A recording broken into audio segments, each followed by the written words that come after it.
வெண்டை.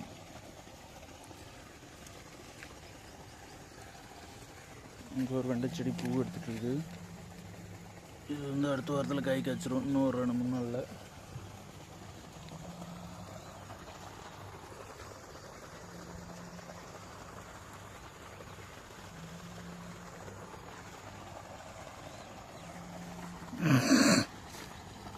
இந்த விதையெல்லாம் உளுந்து தான் காடு பூரா எல்லாம் முளைச்சி போயிடுது.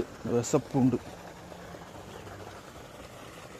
சிட்டுக்குருவி பார்த்து ரொம்ப நாள் ஆகுது பாருங்க. சிட்டுக்குருவி, இங்கே ஒரு சிட்டுக்குருவி இருக்கு.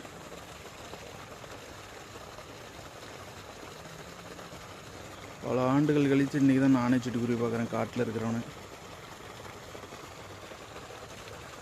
சிட்டுக்குருவி இனமே அழிஞ்சிட்டு இருக்குது. ஒரே ஒரு தேன் சிட்டு இருக்குது. இந்த மரத்திலே கூடு கட்டி வாழ்ட்டோம். இதில் இருக்கிற பழத்தெல்லாம் சாப்பிட்டுட்டு.